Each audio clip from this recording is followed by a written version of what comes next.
Welcome back. In this video, we'll continue exploring how to create writing prompts in School City. In the previous video, we started the assessment and we created passages and the writing prompt. And we left off after having published the item to the test. You can see here we're in our writing prompt practice 1 test and we're on the items tab. Since this is a writing prompt, this is the only item that we're going to have on our test. We're ready to now move forward and complete the rest of the assessment so that we can publish it. In this video, I will show you how to finish publishing the assessment, how to schedule it for your classes. We're going to look at how to add some extra reading scaffolds for our students and how to set some of the settings to make sure they have access to the universal tools. We will also look at how to add individual accommodations and then how you can score differently if you have students who do maybe need to take this on paper rather than online. All right, so let's take a look at all of those things. We're done with editing our item, so we're going to go ahead and move on to that summary page. And on that summary page, we're going to get some really useful tools.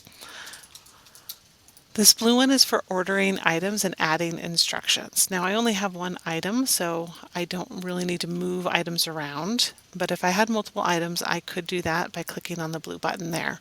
If I wanted to add some additional teacher instructions, I could also do it on that page. I put all my teacher instructions directly into the student question or into the writing prompt, so I'm not going to use that either. But I do want to add in some additional scaffolds for kids. I've got a couple of articles I think they might struggle with, so I'm going to go ahead and go to this online markup tool and use that to add in those supports. All right, you can see here, and this looks remarkably similar to our online preview. It shows what kids would see. They see the passages on the left. They'll have to use that scroll bar to read both passages. They have the prompt here, and then they have the place to write their prompt. But I know I have some difficult words in here that I want to add in some scaffolds. So let's say I've got this word hydration. I'm going to add in what we call a pop-up. I'll highlight the word. I'll come over here and select pop-up, and then I get the ability to type in content. So I want to add in this definition here, making sure they have enough water. I'm going to add the markup, and then you'll see the dotted line appear underneath the word. It's a very small dotted line. Kids will need to know to look for those and be aware that when they click on that, they can then see that pop up. Okay. I could also add images. So in this word, I highlighted and selected pop-up, and I uploaded an image. Okay. To do that, all I simply did was click on the word. Let's click on aeroponics. I can click pop-up, select a file here, choose a file. I usually just save to my downloads, and then click add markup. Okay. I'm going to go ahead and remove that because that's not a good image for that word. Perfect. Okay, so once I've added all of the extra scaffolds that I want to add, I want to make sure to hit save. I can save in preview, or I can just click save. I've saved my markups. I can go ahead and exit the markup panel. There are some additional different types of markups that I could add. You can use rollovers for large sections of text. We don't use that one quite as much, but it is doable. The rollover will create a little arrow over here on the side instead of underlining like an entire paragraph. Let's go ahead and exit markup panel now. And then you can see the test preview. The online preview will show you exactly what students see. It's nice to be able to come here and go ahead and click on and see what the markup will look like for them. I can see I've got text-to-speech on my passages and on my item. Let's exit the online preview. And there are also options for a test booklet and summary. However, because a writing prompt is an online-only item, we will not be able to generate those. I'm going to move to the next screen. Here's where I want to add my performance levels. So this, you do have the ability to skip this screen. However, we recommend that you do not, because this is what tells School City what is minimally proficient, partially proficient, proficient, and highly proficient. By putting this in, you're going to ensure that you have more robust reporting.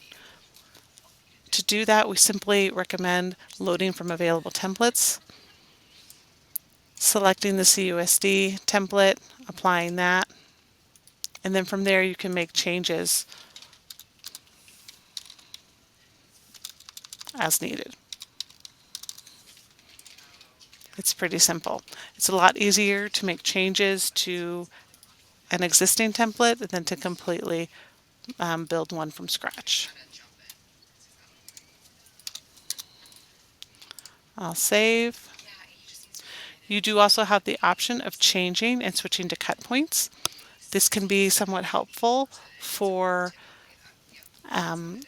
when you're using writing prompts, because you're working off of a rubric that's a certain number of points. So I can see on my rubric, it is a 10-point rubric. So I can see it's already written to 10 points. If I wanted to adjust based off of points rather than percentages, I could do that by switching to cut points. Let's go ahead and click Next and go to our Setup tab. On this tab, you can fix your administration window. You may lengthen it or shorten it as needed. Simply select your beginning date and ending date and select Apply. For method of delivery, it is an online assessment, so students will access it online. If you do have one student who for some reason must take it on paper and cannot answer online, then I would recommend that you select Online Answer Sheet, and the intended user of that online answer sheet is you, the teacher. We'll show you in this video what that will look like.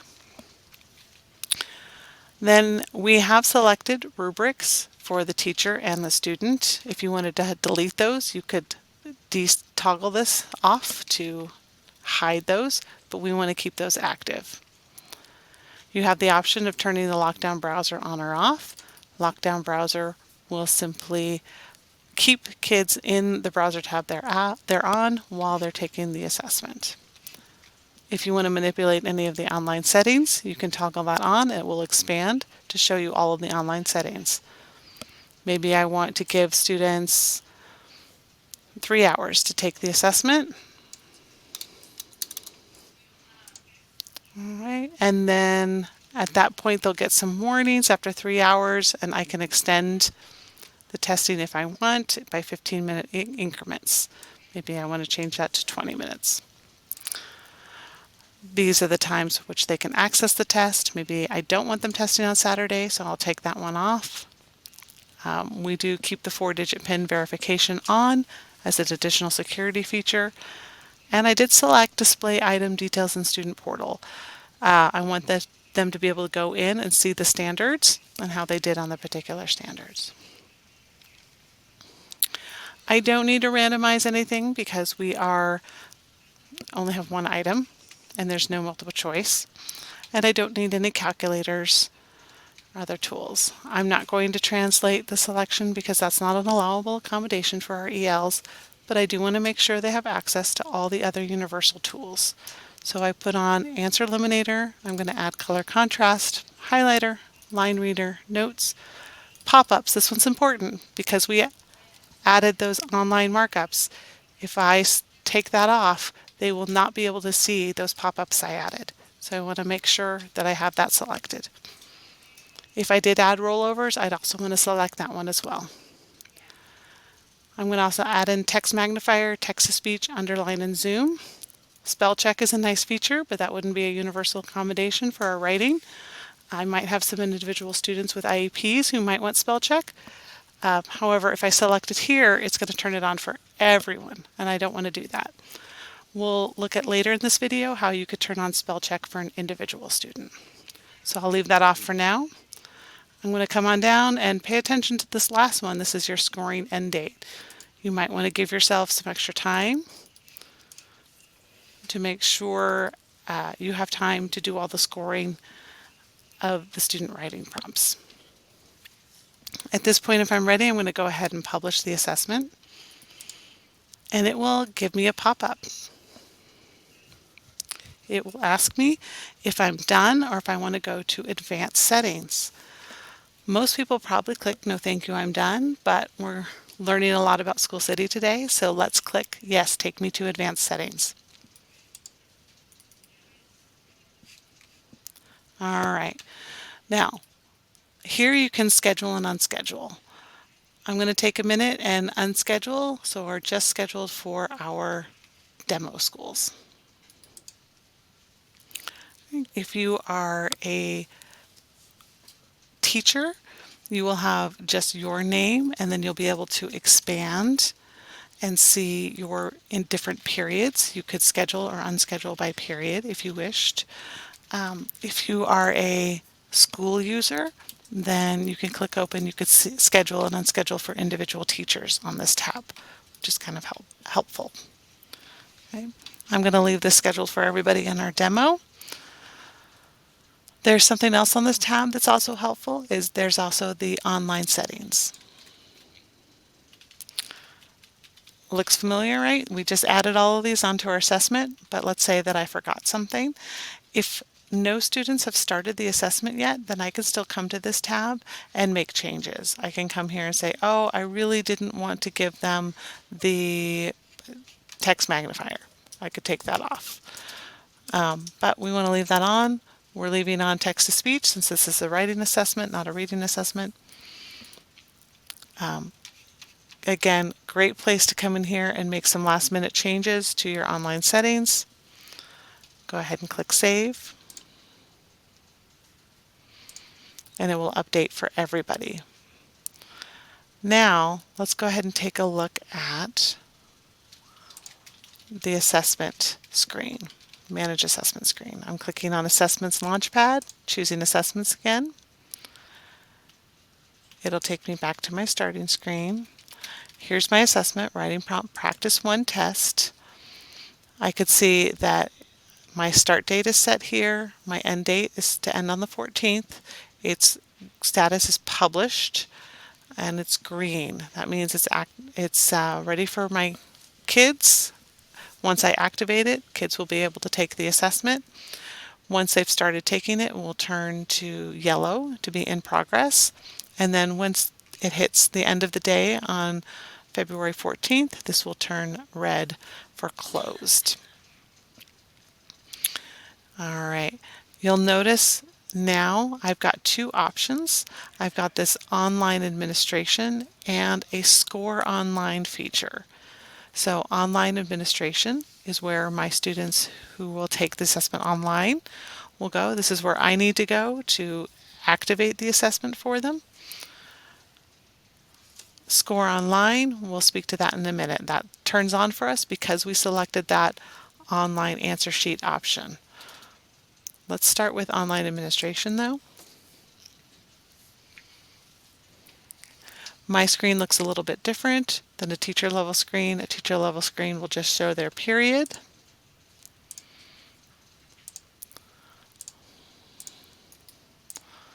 Simply click refresh once you've chosen your periods, and it will load the students.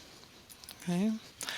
To start the assessment for kids, you're going to select the PIN number, or select this little box by the PIN number, and then click Activate with PIN. It will turn it on and generate the 4-digit PIN code you can give students. They'll now be able to log in. Once it says active, they can log in, put in that PIN, and start their assessment. Now let's say that I did have that one student here that I wanted to add that spell check for, that maybe spell check was in their IEP as a tool they need for instruction and assessment. I'm going to come over here on this online administration page, find that student, follow line over to that functions menu, and click the Update Online Tools for the individual student.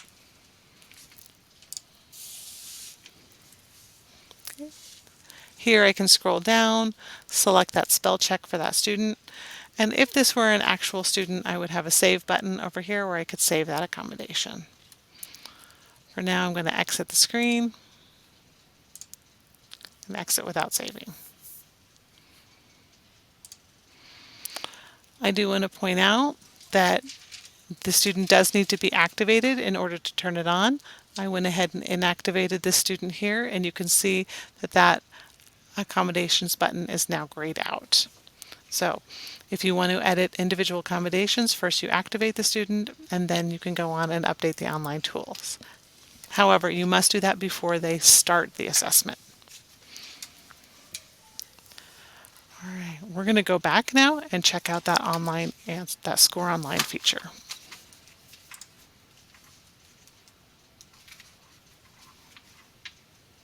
Okay, we're back on the Manage Assessments page, and from here I find my test, go over to the functions, and locate the Score Online.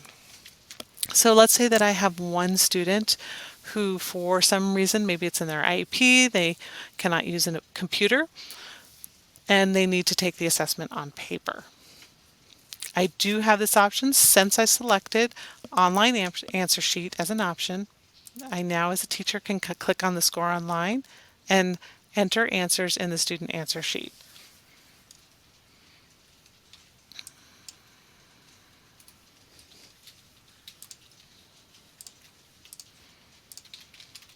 Again, you would load your period, you would find the student. I can simply select the student, and then I can come in here and put in the scores for each part of my rubric. Unfortunately, this screen will not select or allow me to upload the student writing.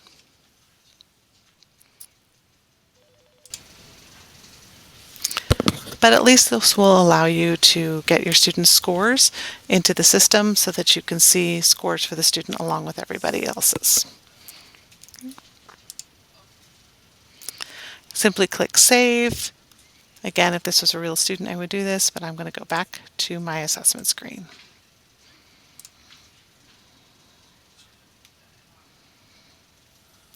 Okay, so in this video, we learned how to finish the process of publishing the assessment. We looked at ways to add in additional online markup, to add some additional reading scaffolds for students. We looked at ways to add universal test accommodations as well as individual accommodations. We learned the difference between the online administration and the Score Online feature.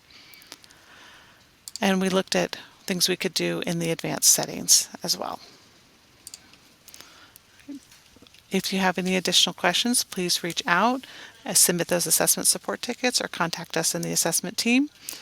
And to learn more about scoring writing prompts, watch the next video in our series.